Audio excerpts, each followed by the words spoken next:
Bonjour à toutes et à tous et bienvenue dans cette nouvelle édition de Passe l'Info. C'est un plaisir de vous retrouver avec nous cette semaine.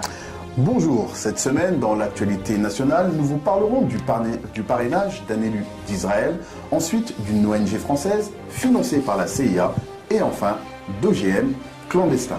Dans l'actualité internationale, nous développerons un sujet sur une pseudo-démocratie pour l'Afghanistan, ensuite sur des troupes spéciales en Australie et pour finir, une répression dans un pays bien connu du Moyen-Orient. Ouvrons donc ce journal avec le parrainage d'un élu. Oui, il a fallu que le 500e parrain de Marine Le Pen soit un Français de l'entité sioniste. L'anecdote a fait sourire au QG du Front National, où l'on a récemment croisé Sylvain Semoun, élu de l'Assemblée des Français de l'étranger sur la circonscription israélienne. Profitant d'un passage à Paris, résidant à Jérusalem, il a tenu à remettre lui-même son formulaire. À l'UMP, le nom de Sylvain Semoun n'est pas étranger. Jusqu'à récemment, il était délégué du parti présidentiel en Israël. En 2007, il mena activement campagne en faveur de Nicolas Sarkozy. Son ressentiment à l'égard de l'UMP est tel qu'il n'exclut pas de voter Marine Le Pen à la présidentielle.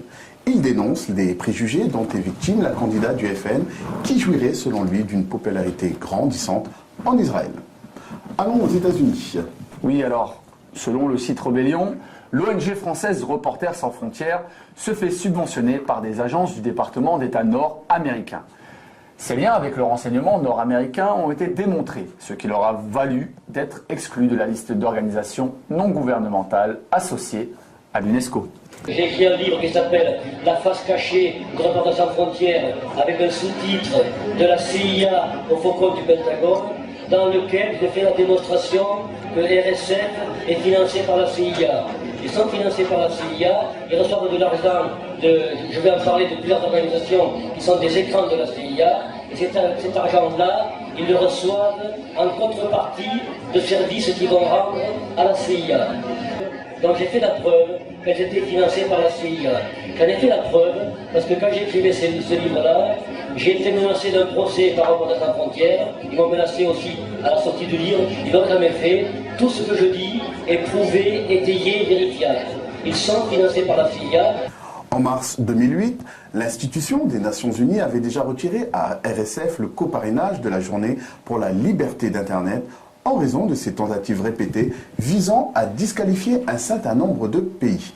Lorsqu'il était à la tête du RSF, Ménard a dû publiquement reconnaître que son groupe recevait des subventions généreuses de l'Agence de développement international, une façade de l'intelligence nord-américaine. Alimentation à présent, on nous cache des choses. La présence de riz basmati génétiquement modifié, non autorisé dans l'Union européenne, a été signifiée par la France en janvier 2012 au système d'alerte rapide pour l'alimentation humaine et animale. Selon ce même site, ce riz basmati, découvert en août 2011 suite à un contrôle interne d'une entreprise dont le nom n'est pas fourni, provient du Pakistan et d'Inde et contient un transgène appelé génériquement Pubicry, son identité précise n'étant pas connue. Le riz basmati incriminé est annoncé comme ayant été retiré du marché français. Ce riz OGM est tolérant à un herbicide total, le glufosinate. Ce glufosinate pollue tellement et tellement dangereux pour l'environnement et pour la santé des agriculteurs que l'Union européenne a décidé de l'interdire dans les années à venir. Donc autoriser d'importer ce riz OGM en Europe alors qu'on ne veut surtout pas avoir de glufosinate dans nos champs et en même temps inciter la culture de ce riz ailleurs dans le monde, ce serait complètement insensé, voire même criminel. Selon Emmanuel Miralles, interrogé par l'InfoGM, ce cas est pour l'instant considéré comme un cas ponctuel pour lequel l'enquête est en cours du côté de la Commission européenne. Cette dernière a en effet confirmé avoir pris contact avec les autorités pakistanaises et indiennes afin qu'elles enquêtent dans leur pays. Actualité internationale, une démocratie pour l'Afghanistan. Dans la nuit du samedi à dimanche 11 mars, 16 civils, dont 9 enfants et 3 femmes, ont été massacrés. Les victimes, tuées dans leur sommeil sous les balles américaines, se trouvaient dans 2 villages différents de la province de Kandahar, bastion taliban du sud de l'Afghanistan. Mi-janvier, une vidéo circulait sur Internet et montrait des soldats américains en train d'uriner sur des cadavres afghans. En février, des Corans ont été brûlés dans la prison américaine de Bagram. Tels sont quelques-uns des ingrédients de la démocratie exportés dans le pays. La fusillade de ce dimanche aggrave la situation de l'OTAN et de ses troupes. Les talibans promettent vengeance et déclarent que si les auteurs de ce massacre sont réellement des malades mentaux, alors cela illustre une nouvelle transgression morale de l'armée américaine parce qu'ils arment en Afghanistan des fous qui dirigent leurs armes contre des Afghans sans défense. Il a amené mon fils chéri de 7 ans et il l'a tué en face de moi. J'ai vu une personne avec une kalachnikov. Il l'a pointée dans la bouche de la belle-fille en lui tirant les cheveux en arrière. Il a tué tout le monde dans cette maison et il a tué cette femme avec un couteau. Ils ont tué un enfant de 2 ans. Il avait juste 2 ans. Cet enfant est-il un taliban, hein? Croyez-moi, je n'ai jamais vu un taliban âgé de 2 ans encore.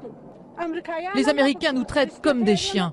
Aux États-Unis, le massacre de dimanche a relancé le débat sur le départ anticipé des troupes américaines prévu en 2014. Selon le Washington Post, une majorité d'Américains estiment que la guerre en Afghanistan n'en vaut plus la peine.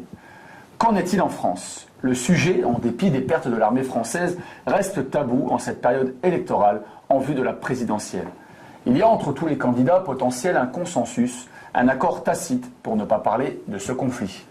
Le parti antisioniste, quant à lui, condamne l'agression que subit l'Afghanistan et demande immédiatement le retrait des troupes françaises sur le terrain. Les Américains ont détruit notre pays. Ils ne nous ont rien apporté de bien, que du négatif. Ils ont fait du mal à notre culture et déshonoré notre religion. Nous ne voulons pas que le gouvernement américain punisse les soldats. Nous voulons qu'ils soient jugés par les autorités afghanes. Ils devraient être punis. Mort aux marionnettes américaines, mort aux agents qui les ont amenés dans notre pays. Ils insultent notre sainte nation. D'autres troupes, mais celle-ci australienne. Le quotidien The Age révèle que depuis près d'1 an, le gouvernement australien de Julia Gillard a développé des troupes spéciales qui ont opéré des actions sans uniforme au Zimbabwe, au Nigeria et au Kenya. C'est une première pour l'Australie, qui agit secrètement en temps de paix avec cette unité militaire. En 2003, l'Australie avait aidé les États-Unis pendant l'incursion de l'Irak et les SAS avaient été les premières troupes étrangères à entrer au sol pour cibler les bombardements. Les forces australiennes pourraient bien servir d'appui à des opérations secrètes de la guerre US au terrorisme, incluant des assassinats pointés. Il est à remarquer que le statut de ces combattants est indéterminé tant au regard du droit australien que du droit international. Et Moyen-Orient et la répression en Arabie Saoudite. Dans ce pays, les contestations des étudiants se sont développées dans diverses universités pour dénoncer la répression brutale d'un sitting organisé par des étudiantes. Cette répression a provoqué la mort de l'une d'elles alors que 54 autres ont été blessés à l'université du roi Khaled dans une ville du sud-ouest. Des débats sont en cours pour le durcissement des mesures de lutte contre le terrorisme, permettant ainsi la prolongation de la durée de détention arbitraire pour toute personne accusée d'avoir mis en danger l'unité nationale et porté atteinte à la réputation de l'État et à sa position. Quelques brèves maintenant, attentat en Belgique. Le lundi 12 mars, un attentat a été commis dans un lieu de culte de Bruxelles. Abdallah Dadou, qui tentait de sauver les fidèles et maîtriser l'incendie volontaire causé par le terroriste, est décédé asphyxié par la fumée. Les communautés musulmanes et chrétiennes qui vivent en harmonie sont choquées et ne comprennent pas cet acte délibéré. Le responsable chrétien de l'église proche de la mosquée explique qu'il y a toujours eu une bonne entente entre les croyants juifs, chrétiens et musulmans qui cohabitent ensemble dans ce quartier sans aucun souci. Au nom des chrétiens de Kuregem, d'Anderlecht et de tout Bruxelles, vraiment nous présentons nos condoléances pour cette famille qui est fortement touchée. Donc pour moi, je pourrais vivre avec des voisins juifs ou musulmans. Mes meilleurs amis, ce sont des musulmans. Nous vivons dans un quartier d'immigrés où il y a beaucoup de musulmans, il y a un mélange vraiment culturel. Il y a également une synagogue qui est tout près d'ici, avec qui nous sommes parfaitement en très bonne entente. Il y a des églises évangéliques et je dois dire que le dimanche, je vais paisiblement à la messe sans aucun problème. Les musulmans vont à leur mosquée sans aucun problème et ça se passe vraiment très très bien. Donc on n'a aucun souci de ce côté-là. Un rassemblement s'est tenu ce dimanche pour une marche blanche du lieu du drame au palais de justice. Je suis là pour témoigner au nom du Centre Zahra France notre solidarité face à cet événement et cette injustice qui a été commise sur la personne de Cheikh Abdallah Dahdour.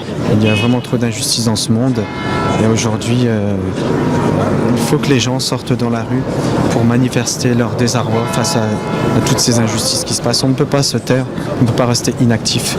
La fraternité, la solidarité ne sont pas uniquement des mots qui doivent être sur les langues, mais ça doit être quelque chose de concret et de vivant.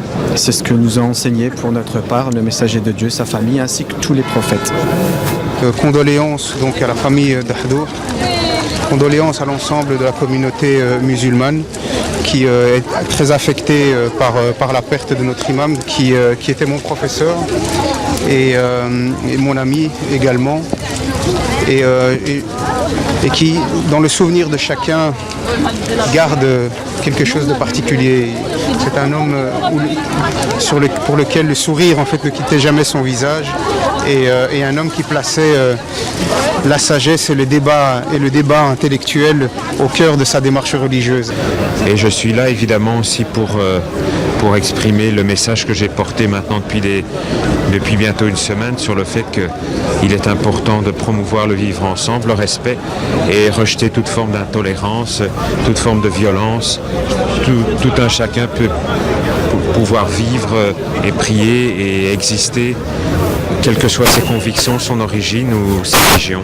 C'est comme ça effectivement qu'un vivre ensemble peut se construire dans une ville comme Bruxelles. Je pense que ce qui est important ici aujourd'hui, c'est de voir qu'il y a vraiment une communion œcuménique, parce que c'est musulmans, sunnites, chiites, maintenant musulmans, chrétiens, au-delà de toutes les confessions et convictions philosophiques et religieuses, les gens se mobilisent pour témoigner leur souffrance, leur deuil. Je ne pensais pas qu'il y allait y avoir autant de monde. Et je trouve ça un signal très fort que la communauté qui a été touchée par le terrorisme fait ça. La LDJ agresse un antisioniste. Le lundi 11 mars 2012, dans un café du boulevard Saint-Germain à Paris 6e, l'écrivain Jacob Cohen s'est fait agresser alors qu'il présentait son dernier livre autour de la cause palestinienne. Les agresseurs, des membres de la LDJ, ont revendiqué cette opération. Ils ont filmé et diffusé l'opération sur Internet. Ils reprochent à M. Cohen son militantisme antisioniste. Celui-ci a porté plainte et a reporté la présentation de son livre. Parce que alors là, pour inculquer la haine, je pense qu'il n'y a pas mieux que les Israéliens pour inculquer la haine. Vous savez, j'ai vécu, enfin non, j'ai pas vécu. Toute ma famille est partie en Israël du Maroc. J'y étais au moins une dizaine de fois. J'ai vécu avec eux. Donc, dans la petite classe moyenne, je connais leurs problèmes, je parle assez bien l'hébreu pour comprendre ce qui se passe. Et s'il y a un pays qui instille un racisme anti-arabe, c'est bien Israël. Violence sioniste, mais cette fois-ci à Gaza. Gaza a subi effectivement des bombardements de l'aviation israélienne. Le Premier ministre israélien avait ordonné le début de ces raids pour une élimination ciblée de Zouher al-Kaissi, chef des comités de résistance populaire. En réponse à ces attaques meurtrières, des tirs de roquettes palestiniens ont atterri dans le sud d'Israël. Les raids israéliens et les ripostes palestiniennes ont duré tout un week-end. L'occupation israélienne est complètement responsable de cette escalade et ses conséquences. Le mouvement du Hamas réaffirme le droit de résistance de notre peuple et des factions pour se défendre face à ces crimes. Nous poursuivrons le combat et la résistance, seul moyen pour lutter contre les agressions sionistes, même si tout le monde nous a abandonnés au milieu du champ de bataille. Alors, ce n'est pas notre brève insolite, mais incroyable tout de même. Oui, la firme Pepsi, qui doit très prochainement lancer son nouveau produit Pepsi Next, est boycottée de plus en plus par des militants américains pro-vie. Dans ses recherches, la marque Pepsi utilise des cellules issues de fœtus avortés pour rehausser le goût de la boisson. La compagnie a obtenu gain de cause avec le soutien de la SEC, Security and Exchange Commission, qui est mise en place par le président Obama. Et maintenant, notre fameuse brève insolite, un décret original. En Italie, un village, Falciano del Massico, situé à une cinquantaine de kilomètres de Naples, vient de publier un décret qui interdit à ses 3700 habitants de décéder sur le territoire de la commune. Cela fait 48 ans que le village est obligé d'enterrer ses morts dans la commune voisine, Carinola, qui prêtait depuis 1964 son cimetière pour les défunts de Falciano del Massico. La commune n'a jamais pu construire son propre cimetière, essentiellement pour des raisons financières. Le maire s'est donc révolté. De ce fait, les maires de ces deux villages se sont disputés. En conséquence, ce décret interdisant la mort. Merci de nous avoir suivis et d'être fidèles à votre émission. N'hésitez pas à consulter et à cliquer j'aime sur notre nouvelle page officielle Facebook, Passe l'Info. Dans un monde où les médias déforment la vérité, Passe l'Info sera toujours là pour vous informer et vous délivrer les infos que vous méritez. Et bien sûr, comme à chaque fin d'émission, votre espace de parole Vox Populi. Mais avant ça, surtout n'oubliez pas, passez l'info. À la mémoire de notre cher qui a été assassiné lundi soir, juste avant ça, c'est un acte criminel et que ce genre d'acte ne doit pas avoir lieu. Hein, surtout par une personne qui se dit musulmane. C'est un acte méprisable. Nous, notre religion ne nous enseigne pas ce genre d'acte. Moi, j'ai un message de tolérance, de paix, d'essayer de se connaître les uns les autres, de s'ouvrir les uns aux autres et d'apprendre. C'est là qu'on va s'enrichir. Et peut-être parce qu'on est tous à la recherche de la vérité. Tous à la recherche de la vérité. Donc peut-être qu'on y arrivera ensemble. Avec nos différences, et c'est ça qui fait notre richesse d'ailleurs. Voilà, c'est ce que j'ai à leur dire.